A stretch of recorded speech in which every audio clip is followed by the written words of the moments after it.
101, What, Why, How, and Impact. Thank you for joining us. I am Elizabeth Sachs, a Senior Advisor at the Maryland Department of Labor, Licensing, and Regulation, and primarily responsible for implementation of the new Earn Maryland grant program. As you know, this is the first in a series of 3 webinars over the next 3 weeks. This series is the first phase of the rollout of Earn Maryland. This new law and the $4.5 million behind it will support a brand new industry-led workforce and economic development strategy through the creation and expansion of strategic industry partnerships across the state. And that's where we'll need your help. Participation in all 3 of these webinars will position you and your partners well to apply for the forthcoming Earn Maryland Strategic Industry Partnership Planning Grant this fall. All 3 of our Earn Maryland webinars will be presented by Lindsay Woolsey of the Woolsey Group. For nearly a decade, Lindsay has studied the policy and program elements of successful industry sector partnerships, including engaging industry, coordination of programs that support employers and workers, looking at rural economies, career pathways, and also the evaluation and benchmarking of successful strategic industry partnerships. Lindsay has worked in more than a dozen states, and most recently in Colorado, California, and Arizona, and worked with a variety of industry sectors, including healthcare, manufacturing, energy, technology, tourism, and bioscience.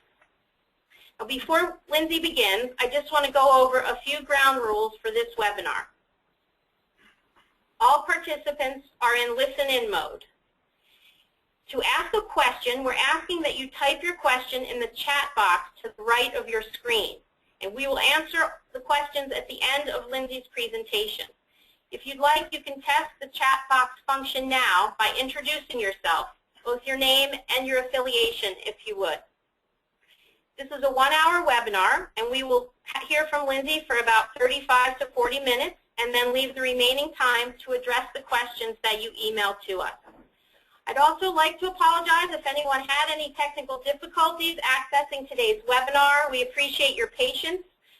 There are 64 of you at the moment, and we're happy to have you. Thank you so much, and I'd like to turn things over to our presenter, Lindsay Woolsey. Great. Thanks very much, Elizabeth. This is Lindsay Woolsey. I'm very happy to be here. I'm particularly happy to see Maryland entering a new phase of sector strategies. Sector strategies, as many of you may know, are not new to Maryland. You have pockets of excellent examples where true partnerships between industry and education and training providers exist. And the results of those partnerships are customized and accurate training programs that get people jobs. And that is fundamentally what an industry partnership is. So this webinar will go through the definition of an industry partnership, the more recent developments across the country with the model and its impact, and some critical success factors. Keep in mind that industry partnerships, also called sector partnerships, sometimes called skill panels. In California, they're called clusters of opportunity. They are called many different names. But whatever they are called, the model was not born yesterday. They've been around for decades. And as a result, nationally, we have a lot of lessons learned, especially, I would say, in the past 5 years. So let's start with a basic definition. Here's what we're talking about. At the regional labor market level, a partnership of employers within one industry sector or cluster that work closely with government, education and training, economic development, labor and community organizations to focus on the workforce and other competitiveness needs of their industry. These regional partnerships may or may not have support from the state and or federal level. Now let me explain that last sentence. Sector partnerships or industry partnerships, again, have existed for decades, and they started organically. They started because at the regional economy level or local level, a need was recognized, or a gap was recognized between the training and education that individual job seekers were getting and the actual jobs in their communities. The logical conclusion was, how do we better partner between industry and education and training providers? So these have emerged from a grassroots level.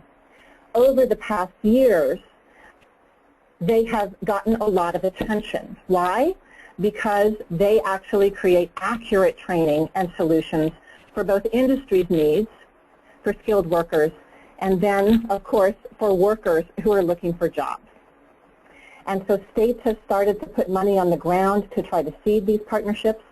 They've put money on the ground to support the training outcomes and solutions that come out of these types of partnerships. Massachusetts, for example, has been funding sector partnerships for over 20 years. For those of you that prefer a picture to a written definition, let me explain this graphic. This is essentially what a sector partnership should look like. There are industry members that really drive the agenda and really help important stakeholders understand what their training needs are. It's not enough to just look at the data. It's not enough to just look at which industries are driving our local economy and which occupations. You have to be talking to employers on a real-time basis. And so a sector partnership fundamentally must have representatives from your target industry sitting at the table. But you also have to have your stakeholder partners. And this can range from adult basic education, community colleges, universities, community-based organizations, human service organizations, organized labor where it matters to your region and to your industry, workforce boards and one-stops, economic development organizations, and there's probably ones that are not on here. They all have to be at the table listening to what those employers in that critical industry are saying. The benefit of that is pretty huge. The impact of everybody hearing the same thing from employers in a target industry is a big deal. Why is it a big deal? Because traditionally, each one of these organizations is going to these employers on a one-on-one basis. Employers find that frustrating because everybody's knocking on their door asking them, what are your workforce issues, what are your other needs, etc. And often, some employers are left out completely. And so employers have one of two experiences. Either too many requests and asks are being made of them, or they're not hearing from anybody at all. So this is where a convener becomes incredibly important. This is probably the #1 success factor of a good industry or sector partnership. There is a somebody who is responsible for the day-to-day management, the coordination, the facilitation, because somebody has to be able to coordinate across the multiple stakeholders so that they are no longer acting in a siloed way. And that somebody also has to be responsible for facilitating and bringing in the employer voice on a regular basis. And so that's what a sector partnership looks like. Now again, as I've mentioned, sector partnerships have been around for a long time. The benefit of that is that we actually have some evidence that these things work, that this is not just a fad, this is not just another project, but the very structure of an industry partnership works for both workers and it works for employers. We see things like outcomes for employers such as 41% report reductions in turnover, 84% report significant increases in productivity, 100% employers report participation in partnerships was valuable. Now, just so you know, those come from a variety of places, some from a study in Pennsylvania, others from a study of manufacturing and healthcare in Massachusetts. On the worker side, we see some incredible numbers too, including 48% of worker participants that go through a training program that comes out of a sector partnership exit poverty. And I want to pause on that, because for those of you who have been working in the training field for a number of years, that's a pretty incredible number. And for those who have worked to fight poverty for even longer, that's a pretty incredible number. And so what sector partnerships also do, and you should make note of this, is that they are incredibly effective vehicles to advance low-income and low-skilled workers. Other outcomes, 18% higher earnings, and workers are more likely to work in jobs with benefits. There are more outcomes, and we'll get to those in a moment. Hey, Lindsay? Yes. Excuse me, this is Dan. It seems like we're having some audio difficulties. Please mute your speaker for a moment, and I'll get back to you.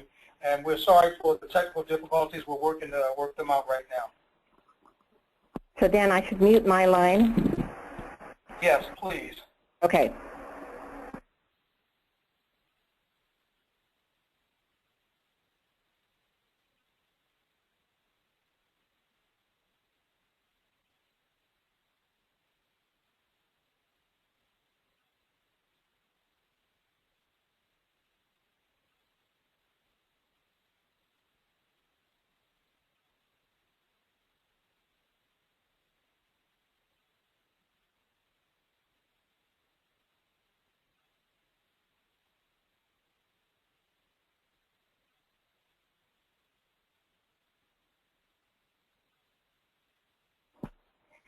I'm asking the attendee community, if you can hear me clearly, please send a message to let us know you can hear me clearly.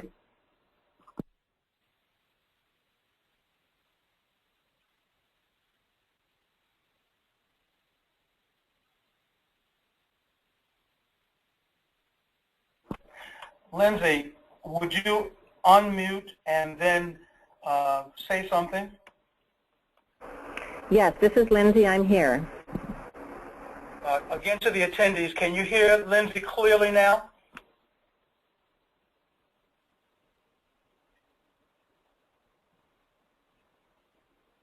Okay, Lindsay, I'm going to turn it back over to you, and you can go ahead and pick up where you left off. We apologize for the inconvenience.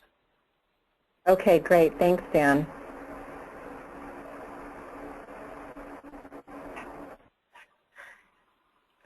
Sorry, it's asking me to reload my PowerPoint. I'm doing that now. Okay. So I'm going to pick up where we left off and moving on.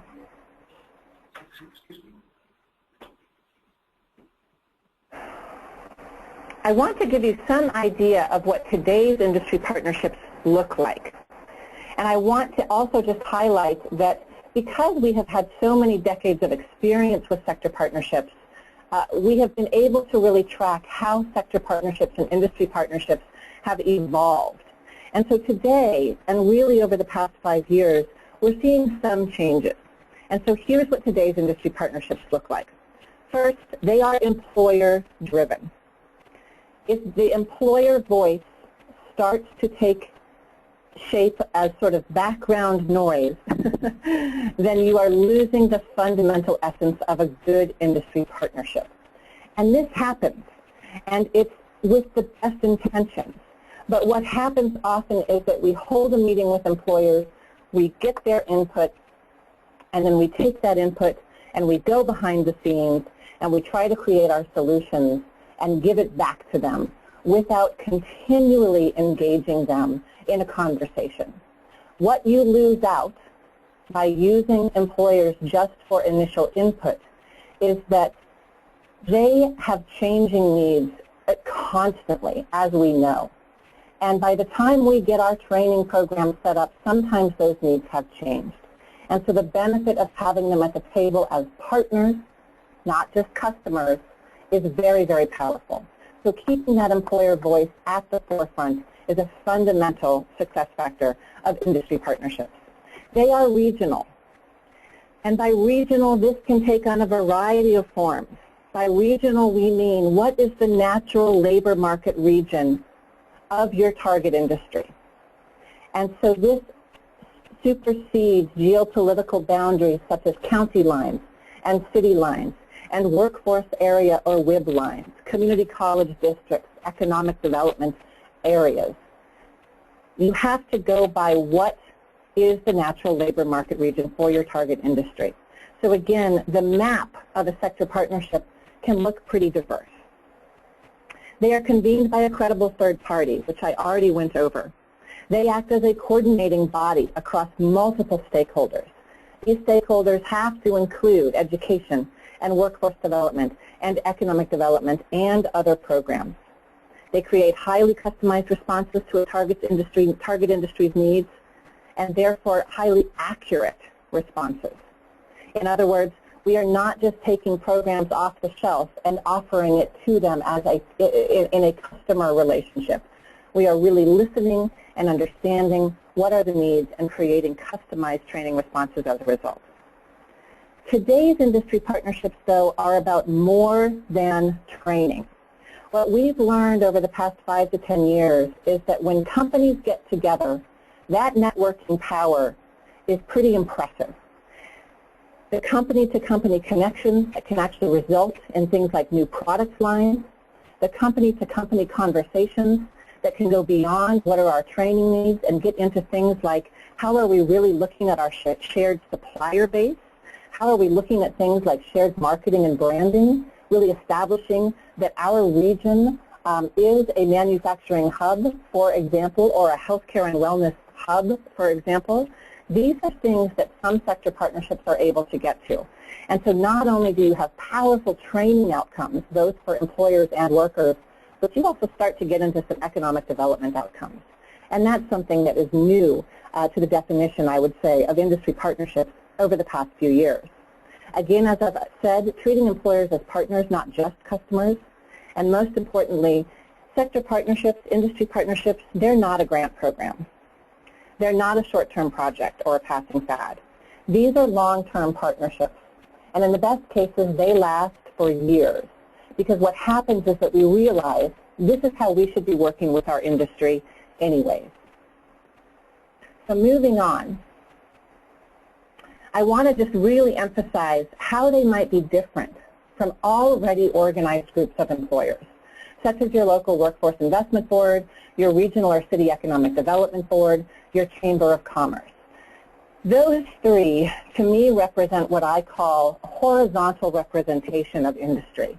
In other words, all three of those examples, you have multiple different industries sitting on your board. So it is a private sector board that serves a very specific purpose, but they are not one target industry. And an industry partnership or a sector partnership is targeted at one single industry. It's different, though, from something like an industry association. Industry associations tend to be statewide, sometimes they're national. They tend to focus on very specific issues like legislative opportunities. They do not necessarily get into the regional uniqueness of a target industry. Because in one part of Maryland, manufacturing is going to look very different from another part of Maryland. Same with healthcare. Same with transportation and logistics. Same with tourism. Same with construction. And so the beauty of an industry partnership is that not only is it industry specific, but it is regional economy specific. It's also different from something like a community college advisory board. Why? Because a community college advisory board focuses on one question. Are we getting our curriculum and programs right? And again, today's industry partnerships allow for a much larger conversation about what are really the growth opportunities for the healthcare industry in the Baltimore City area, for example, and how can we tackle those collectively. Inevitably, you're going to get training and workforce issues, and you're going to have a group of employers that can help with curriculum development and credential development, et cetera, but you're also going to get a lot more than that. In case you're not aware, sector and industry partnerships have caught on like wildfire.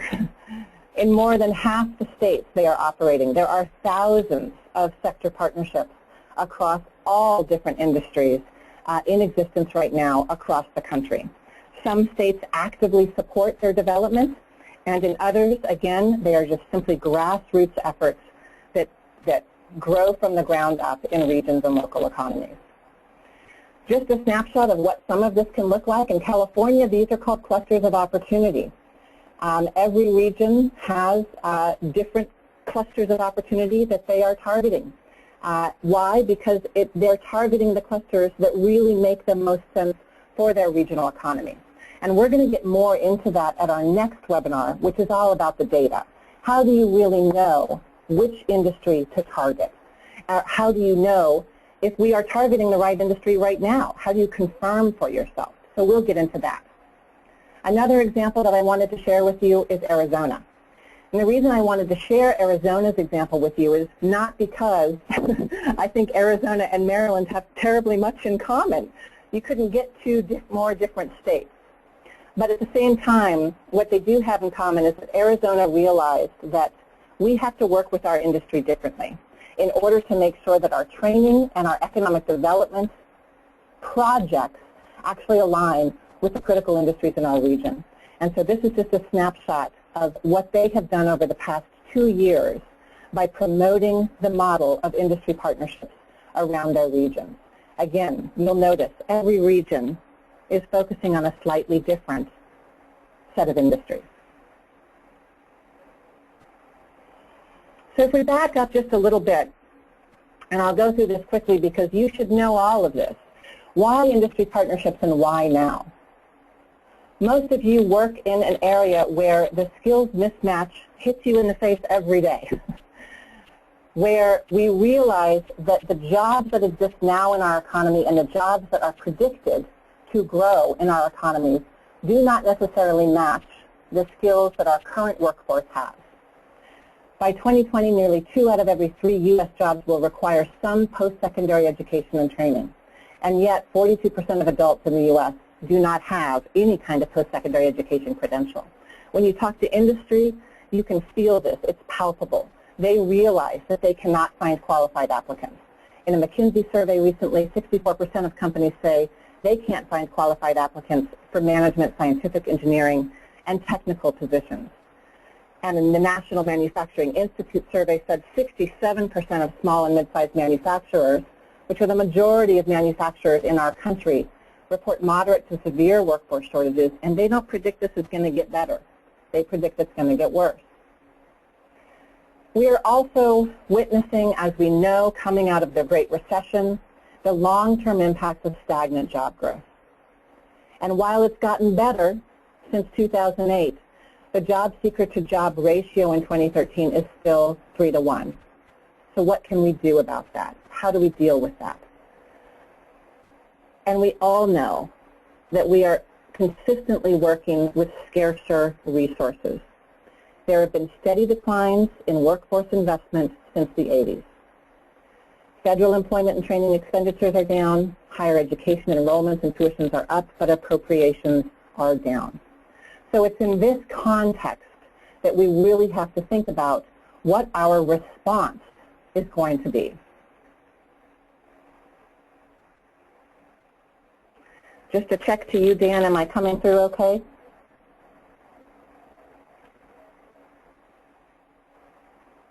Lindsay, I think some people are having some problems. If we can hold again just for a moment, I want to check something. Okay.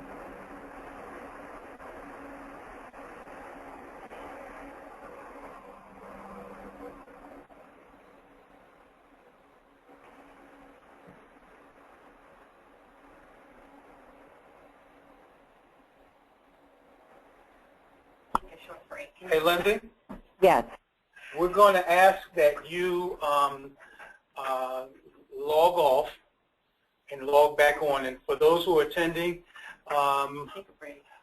we are going to it's going to take a moment for Lindsay to log off and come back on. But we believe there may be some problems with her telephone line. So could you do that, Lindsay? Sure. Should I try a different phone? It may not be a bad idea. Okay, so I'm going to log off and call back in. Sorry, everybody. Thank you.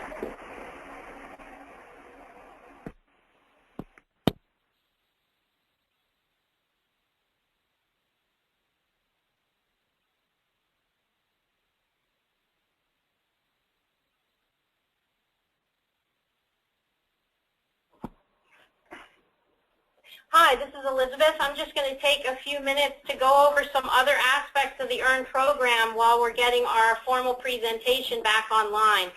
I will note that we did get 2 substantive questions in the interim, one of which I'll put out there, and Lindsay will be able to give some perspective on. And that one, I'm sure many of you have this one, but it is who are the parties that convene the industry partnerships? And I believe as we go through this presentation, there'll be some evidence that in other states they've been convened by a variety of different parties. Sometimes it's industry leaders themselves, sometimes it's community colleges, sometimes it's workforce investment boards, and that's one of the innovative aspects of EARN. There really is a lot of flexibility about who comes together and who can take the lead. The other question we had earlier was, does regional also cross state lines?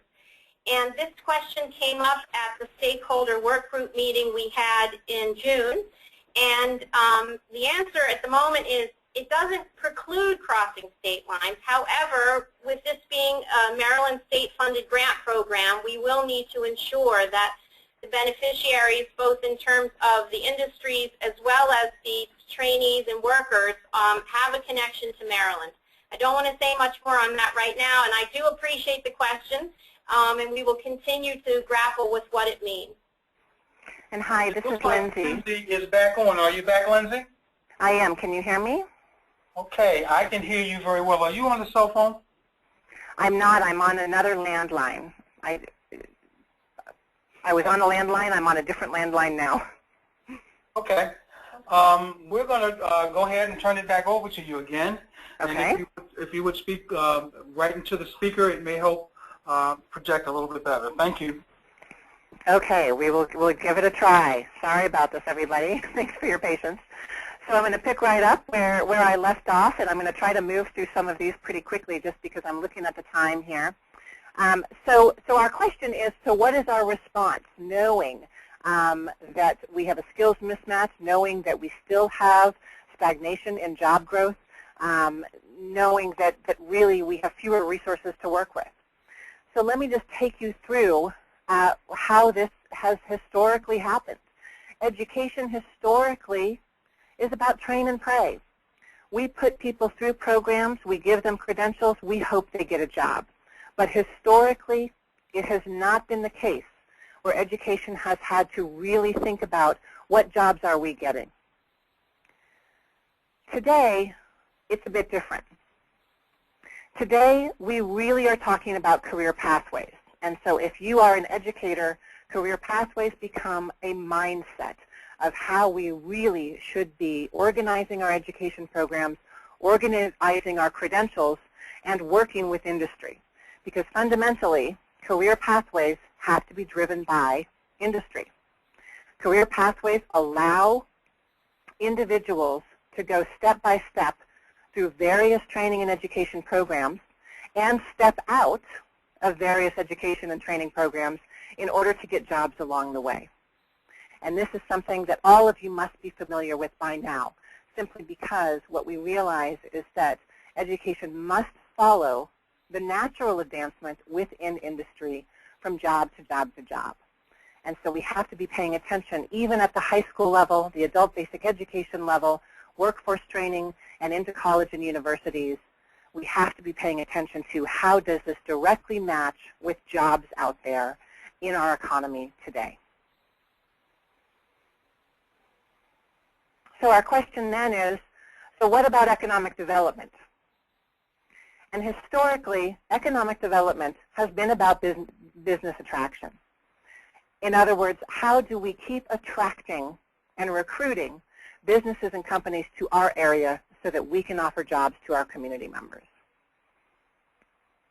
Today, it's about industry clusters. Now, industry clusters have been around for a while, too. In fact, they've been around for thousands of years.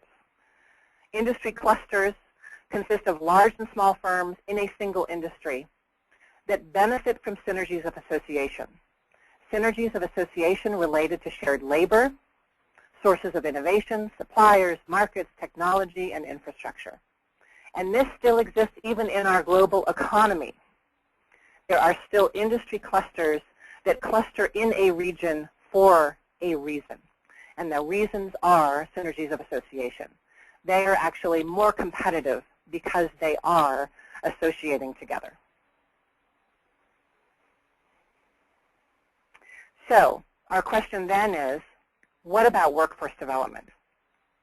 Historically, workforce development has been about customized business training and job matching. But today, workforce development increasingly is about sector and industry partnerships. You may have taken note that over the past years, language about sector and industry partnerships is integrated into federal solicitations. If you look at all of the Recovery Act solicitations that went out, there is strong sector and industry partnership language in there. Current conversations about WIA, Workforce Investment Act, strong language about sector and industry partnerships. So increasingly, workforce development and even workforce investment boards and one-stop centers across the country are realizing that the sector-industry partnership is a very, very effective way to work with industry on behalf of the job seekers that need jobs in our communities. So again, just to give you a snapshot of what a sector partnership looks like, here's what it looks like. You have a core group of employers that you are consistently engaging with. And you're engaging with them not as an individual workforce board, not as an individual community college, not as an individual economic development organization, but you are engaging with those industries in your regional economy in a collective manner. And what do they accomplish? Fundamentally, today, industry partnerships are about industry competitiveness. And in the best cases, industry partnerships address issues related to a number of different elements of healthy economic development, including shared labor, which is where all of the incredibly important training elements come into play. But they're also addressing issues around common suppliers and supply chain bottlenecks, shared markets, shared infrastructure, and shared technologies. But let's come back to this workforce training piece, because inevitably, workforce training becomes a central focus in a sector partnership. Why? Because every industry and every business has this at the top of their mind. It's always a priority. But how is it different from customized job training? First of all, it's not just a one-on-one relationship with an employer. It's a relationship with the entire regional industry. What that means is that you are engaging with them as an industry in your region, not as an individual company, which really represents a customer approach. Now, let me put a caveat on this. There is always a need for the one-on-one approach. Workforce boards and one-stop centers will always need to serve individual employers with immediate vacancy issues, with job matching issues, etc. But a sector partnership allows you to truly understand what collectively employers in healthcare in one region need. You get a lot more bang for your buck. There's also a give and take. You partner with employers. And this is different from some traditional customized job training programs that, again, really are just a customer approach. What level of training are we talking about? It's all levels. It depends on the industry's needs. But industry partnerships, as I've said before, are a highly effective vehicle for low-income, low-skilled worker advancement. And so often you are talking about job readiness, you are talking about entry-level jobs. But you are not ignoring the need that employers cite for middle-skilled jobs and high-skilled jobs.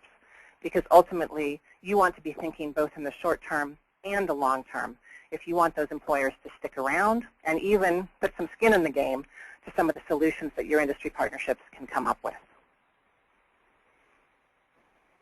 On the training side, not only are there accurate training solutions, there's non-training solutions too. When you have employers at the table, you get definition and resolution of the key human capital issues facing their industry. You get both short and long-term training. You get things like apprenticeship programs, incumbent worker training, entry-level and work readiness, career pathway programs. But there's a lot of non-training solutions, too, that often get overlooked in traditional workforce and education approaches. Sometimes the bottleneck has something to do with HR processes. And when you get employers in a room talking about those, you start to realize that it's not a training issue, It's that the job descriptions are all over the board for the same occupation. And so recruitment becomes a really big problem. You start talking about things like retention. Maybe it's that the supervisors need a certain type of training.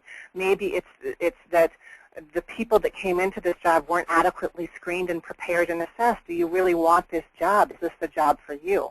So you start getting into things that really are not necessarily training. And this is where it's critical to not put the cart before the horse. You don't want to assume a training solution before you have fully vetted and understood what is it that these employers need and what they're talking about. Often, the employers themselves do not even know what it is that they necessarily need, because nobody has facilitated the conversation with them as a group to get to the root cause of what the challenge or bottleneck might be. Lindsay, this is Elizabeth. I just wanted to add something here for a minute, which is to say, again, this is one of the benefits of this state-funded legislation, because we do have the flexibility under this grant program to look at and potentially fund, if they're well thought through and data-driven, some of the issues on the non-training side that do go to workforce needs but may not traditionally have been considered appropriate for other funding streams. Great. Thanks, Elizabeth. So I promised I would get to some more of the actual outcomes that sector partnerships accomplish. Here they are. Again, these are drawn from a variety of sources. We have the benefit, again, of having so many years of sector partnership and industry partnership experience across the country that we have some real evidence. In fact, sector partnerships are one of the few interventions that have evidence-based data to show that they work. Including various evaluations from states that have been doing this for a long time. I've included some of these from Massachusetts and Pennsylvania, and including even a random assignment study that was conducted now 2 years ago that demonstrated that workers earned 18% more over a 24-month period. They were more likely to work, they worked more consistently, and they worked in jobs with higher wages and with benefits. Some of the other results, going back to the Massachusetts and Pennsylvania studies, again, employers, 41% reductions in turnover, 19% reductions in rework, 23% reductions in customer complaints. 100% of the companies said partnering in this partnership is valuable to me. And in Pennsylvania, 84% of employers surveyed from industry partnerships reported significant increases in productivity. And again, on the worker side, we see things like dramatic exits from poverty. We see things like participants actually getting jobs within the sectors that they were trained for. We see things like 78% of participants say they had improved chances of getting a good job. So let me jump to some actual examples here. And I've selected just a few examples that demonstrate this can work in any industry and anywhere. This is a healthcare partnership from Colorado that I think is one of the best healthcare partnerships in the country. They recognized a number of challenges: surging demand for healthcare services, rapid facility expansion, but they knew that they didn't necessarily have the skilled workforce to fill those expansions, difficulty filling positions now, even for the ones that were open. And employers were actually getting frustrated and expressing frustration that too many programs and councils and program staff were asking them to partner or help with different projects in the Metro Denver area. So the solution was one greater Metro Healthcare Partnership. It now includes 7 major hospital systems, 8 different educational institutions, including community colleges and training programs, 4 different economic development organizations, and 3 different workforce investment boards. To me, this really demonstrates why it's so important to ignore those geopolitical, somewhat arbitrary drawn lines. 3 workforce investment boards working together, because what they realized is that our labor market region for healthcare in the greater Metro Denver area crosses all 3 of our workforce areas. Their activities, they narrowed the highest priority need down from 145 different occupations to 4. And this was just their initial work. In other words, when they talked to employers individually around the Metro Denver area, They had 145 different occupations in need of some type of training. But when they talked to them as a group, they realized there are 4 sets of occupations that are the most critical to these hospitals and these hospital systems being able to meet the needs of their patients. And these were those 4. So they were able to prioritize and really get to some action. They developed 5 new education and training pathways to direct employment in middle skill and higher wage jobs as a result. They've exceeded all their training and placement goals. They have a single point of contact for industry, which industry loves. They've been able to pool their resources and expertise across their various stakeholders. This took a lot of busting down silos and walls. They say that employers have been surprised that they actually shared so many common problems and that solutions were better implemented as a group. They also have regular discussions about healthcare policy in their region, but that have implications on state healthcare policy as well. And that's a demonstration, I think, of why good industry partnerships can go beyond just training. Another one that I want to share with you is the Power Generation Skill Panel in Washington State. And while Maryland may not have the extent of power generation entities and companies that Washington State has, their approach has been very powerful. This was convened by Centralia Community College. By the way, the Denver Metro Healthcare partnership was convened by a workforce board. This one is convened by a college. It involves major power generation plants from coal to hydro and wind, and it also includes major public utilities around the state. Key partners are the usual suspects. You've got to have labor, community colleges, workforce boards, and industry experts. But what they realized is, again, our number one problem is recruitment. We can't get good people into our jobs. And what they realized was it's because we don't fully understand what the skills are that are needed for our critical occupations.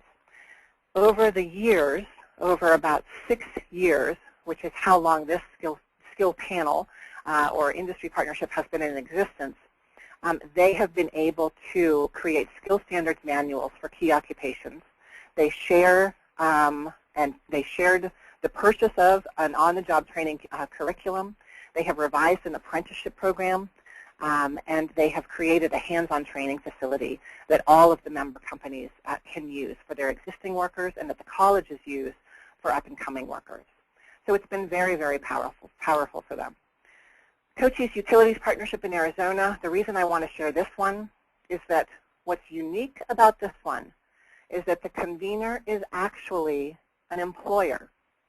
This is rare, but it happens. And it really demonstrates that employers do and will get involved at a very significant partnership level. The Sulphur Springs Valley Electric Cooperative realized we have no local pool of skilled mine workers. This is a huge challenge. And recruiting from outside the area is expensive and risky because they don't stay. They're a border town. A lot of folks do not find it a place where they want to live. And yet they had local workers that were not prepared for these jobs. He called personally 6 other companies, and he said, do you have this problem? Can we do something about this? And just as a testimony to how powerful getting employers together is, the HR manager at Southwest Gas said, getting approached by a peer company was a breath of fresh air, someone who is actually a competitor.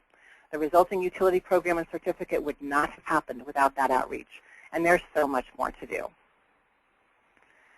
Finally, I really want to focus on this one. I want to end with this one as an example because I think that it really demonstrates just how far a good industry partnership can go.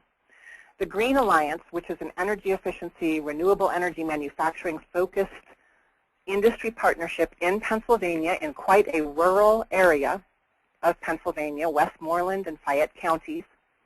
In 2010, it started with 8 employers focused on the immediate training needs of solar, wind, and geothermal component parts manufacturers. It also included a couple commercial and residential retrofitting and HVAC companies. They had some very short-term goals. They needed some short-term training for new workers. They needed some on-the-job training. They also needed screening, help with screening for job seekers. The Workforce Board that was the convener and is the convener for this ongoing partnership facilitated the conversations, got to the root, to the bottom of what are the training needs, and implemented. But he also allowed other conversation to happen. He purposely facilitated company-to-company conversations. And so within 1 year, 40 employers made up this partnership because companies were inviting other companies to please join. Other partners besides employers include economic development from 4 different counties, local colleges, elected public officials, the Department of Corrections, and temporary assistance to needy family services. The result of allowing the conversations and the company-to-company networking is what you see on this screen, jobs. And I won't go through all of these, but there are some incredible examples within roughly an 18-year period of how just simple company-to-company conversations results in actual economic development. J&J Mechanical, for example, a small commercial HVAC company, quadrupled their employee base as a result of expanded connections to residential retrofitting needs. One of my favorite ones, about 5 bullets down, is Tri-State Biofuels, a small wood stove pellet manufacturer. Through the partnership, they connected with Marcellus Shale oil and gas drilling companies. They started talking. Marcellus Shale said, we need a product that is going to absorb some of our drilling waste. Together, they invented a new product using the ideas of wood stove pellets, but expanding it, obviously, into an absorber for this drilling waste. They had a whole new product line, 25 new jobs, and they tripled sawdust purchases from local sawmills. That is an economic development story through and through. And so the reason I wanted to share this example is they are an outstanding example of, we started with some short-term training needs, but we facilitated a broader conversation. And these companies now put skin in the game, financially, time, et cetera, that is going to make sure that this industry partnership sustains. And that's pretty powerful. That's a very powerful statement. Here's a big question that always comes up. How many industry partnerships should one region have? It depends on your region's labor market. You need to understand what are the critical industries that are really driving our regional economy in terms of number of jobs, in terms of job growth, in terms of quality of jobs. With that information, you can prioritize. Don't get stuck in the we don't want to pick winners and losers game. It's a losing battle. If you are a public program and pooling public resources, you need to make sure you are targeting industries that are going to give your community members the biggest bang for their buck. And so it does mean that you want to carefully look at the data and understand if healthcare is really our driving sector, is manufacturing one of our driving sectors, is transportation and logistics a driving sector. You don't want to duplicate industry. I just want to interrupt for 1 second. I think your machine may be showing a calendar alert. Oh my goodness, I'm so sorry. If you realized it wasn't ours, thank you. There we go. Thanks so much. While I have the floor here, there are 2 questions that are pertinent to this portion of the PowerPoint, and one you can answer in a few minutes, but it's generally speaking, do you have examples of states with sector partnerships most like the ones that our bill highlights, cyber, healthcare, manufacturing, and construction? And that may be some information we could also email out to participants afterwards. The other question that just came up was, will our EARN grant process help interested participants find partners and particularly conveners? And the answer is yes. We are exploring different ways of connecting folks both during the planning process, but certainly after we know what plans are already out there. So if you have ideas, please email us. If they're sharing platforms you've used, I'd be interested in hearing about them. But we are certainly exploring ways to connect people up within a region and within an industry. I'll turn it back to Lindsay. Perfect, thank you. And to answer the question, I specifically chose this manufacturing example because I know that manufacturing is a critical industry in Maryland and in the EARN legislation. I also wanted to highlight the Denver healthcare partnership for that same reason. Construction and cyber. There are plenty of construction sector partnership examples around the country, and we can certainly get those to you. During the recession, as you know, construction took a big hit, and so some of the examples of sector partnerships over the past 2 years are examples of ones that kind of got smaller but then are just beginning to expand again. A lot of them had to do with how are we getting into the retrofitting, energy efficiency realm, and so there's a lot of evolution going on with construction sector partnerships. I would say that cyber is unique. There are lots of examples, certainly, of related industry sector partnerships, including anything that's technology-related, information technology-related. Cyber, I think, is one that Maryland has an opportunity to perhaps really set the standard for. So that is one answer to the question that came up. I want to come back to this because, Elizabeth, I think you answered the second question. So one thing to just keep in mind is that within your region, you do not want duplicative industry partnerships. So within one labor market region, roughly, you don't want 2 healthcare partnerships. You don't want 3 construction partnerships. What you may have is multiple projects, training projects, focused on healthcare, for example, or focused on construction, for example. But the benefit of an industry partnership approach is that you really act as the big tent, if you will, that brings these projects into alignment and coordination under the umbrella of we have a group of employers really collectively that are driving our regional work for this industry. We've already discussed coordinating across geopolitical lines. I think the question that you had earlier about can we cross state lines is a really important one. Elizabeth, I think you answered it correctly in that obviously this is Maryland money, and so you have to be careful with that. But I certainly know of lots of examples where sector partnerships cross state lines because they have to, because that's the natural labor market region. And so it's important to think about that. Lindsay, clearly, I want to interject, but go ahead, and then I'll jump in a minute. Okay, so clearly the actual boundaries of a region are going to vary depending on a target industry. You got to be flexible around those margins. And so, for example, one part of Maryland may focus on healthcare and have a defined region that crosses multiple workforce boards, multiple counties, a couple community colleges, a few economic development entities. And if you also have a manufacturing partnership, the boundaries may look a little different. The map for that partnership may look a little different. So you just have to be flexible. But overall, the state of Maryland should have multiple healthcare industry partnerships, multiple manufacturing industry partnerships, multiple construction, multiple logistics, whatever it is.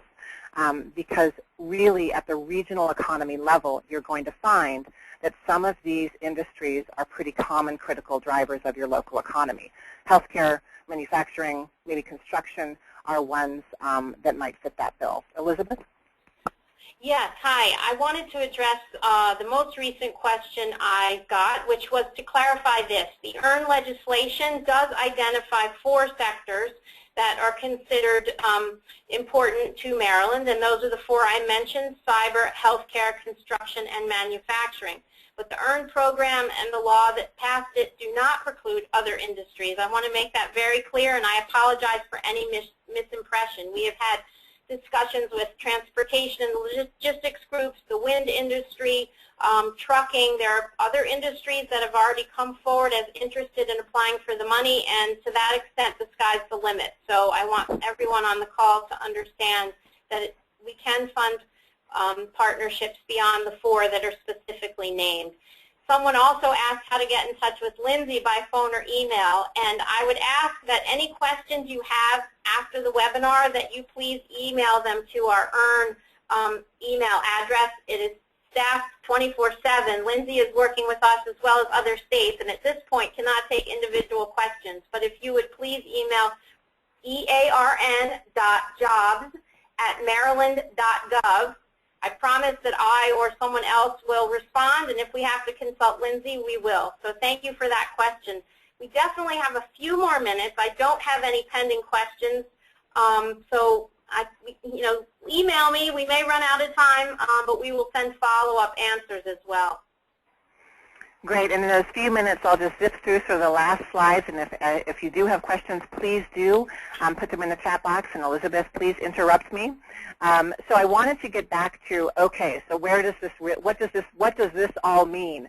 You've got some examples, you've got some to-do, critical success factors, but back to this idea that we have 3 major systems that are operating in our regions and at a statewide level: education and workforce development and economic development. And there are some new approaches that each of those systems are really working toward, including career pathways, sector partnerships, and industry clusters. And so how do these all work together? So this is one way to think about it. On economic development sides, we are talking about, again, the industry cluster approach. It is beyond just business attraction. Economic development is responsible for the growth of existing industries and companies too. And that really requires focusing on the synergies of association that we've mentioned, such as shared labor and shared suppliers and shared markets and innovation and technology, et cetera. It's a big task that economic development has on their plate. One way that we have really seen a strong connection between how industry clusters, vibrant, growing, thriving industry clusters in a region develops is with the support of a strong sector partnership. Like the manufacturing energy efficiency example I gave from Pennsylvania, sector partnerships are an organizing framework that brings employers that represent that industry cluster in a region together, that can have significant impact There will be a link on what an industry cluster can do, how companies connect back and forth. On demand. I'm hearing some conversation. I think Elizabeth and Dan, was there a question? We've gotten a few just procedural questions about whether this presentation will be available to folks. It will be available for download through our website in a day or two. We will also email out the EARN site address, and I will do that again in the question box. We expect to have the grant solicitation for planning grants on the street by the end of September. And I think that addresses the questions I have to date. I also want to say that the slide Lindsay presented about the Denver Healthcare Partnership comes with a great video. Some of you I know have seen it, but for those who haven't, there's a YouTube link from our website that really captures in a 5-minute presentation, very well done, how that partnership has been successful, and I would urge you to view it and share it with your colleagues. Great. So just to close out this slide, on the career pathway side, what we are seeing is that if you are to develop a true career pathway system, you essentially have to have a group of employers from a target industry convening and helping you. And so in many ways, what we're seeing is that a sector partnership approach feeds into the development of true career pathway systems very effectively. And in fact, career pathway systems and programs often are a result of a strong sector partnership. What we see, though, is that sector partnerships can be much more than that. And so that's why this connection to the industry cluster becomes critically important.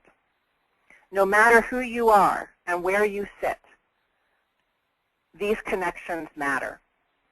So if you are on the economic development side, you should really be able to see how the career pathway systems that can be developed in your region are feeding the training and education needs of the member companies of your industry cluster. And you should really begin to see how a sector partnership can in some ways become the keystone or the connector between these two otherwise very different systems, education and economic development. If you are on the education side, you should see the same types of connections.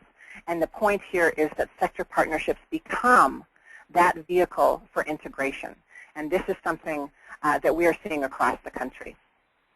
Very quickly, life cycle, and we are going to get into more of this in the third webinar, which is going to be August 1st at 1 p.m. Eastern, the life cycle of an industry partnership. First of all, these can last for years. They change constantly. Each one looks different, but there are common elements. And so the life cycle on the right, diving into the data, really building the right buy-in across public systems, identifying your convener, finding the natural leaders in industry, not just getting names and companies on a list, and launching in a very strategic way. Over the years, you're constantly bringing others along. You are doing the follow-through, you're tracking progress, and you're keeping it going. And that's what a healthy industry partnership should look like.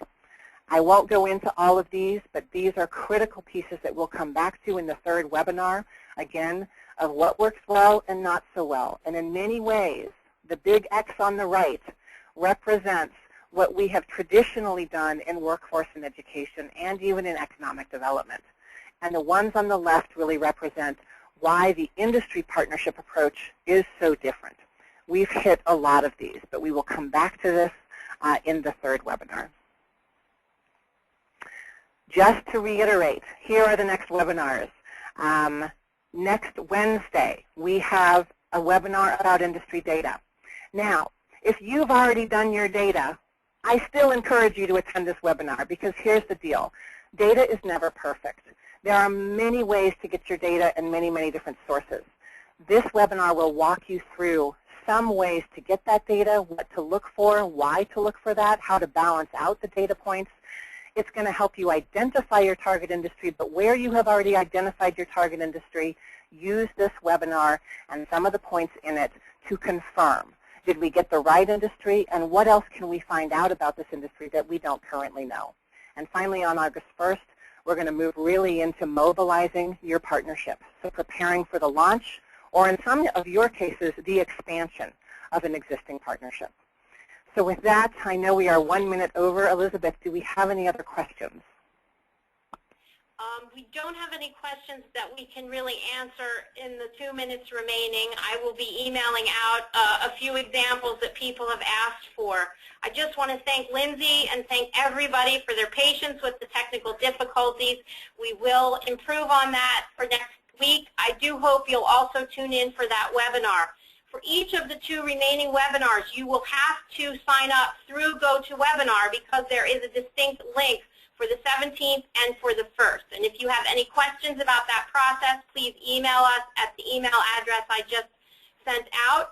And in addition, we will be sending you a follow-up asking for some feedback on this webinar and some other instructions about where the materials will be found. So I just thank everyone, including Lindsay, for participating today, and we look forward to having you join us next week. Thank you.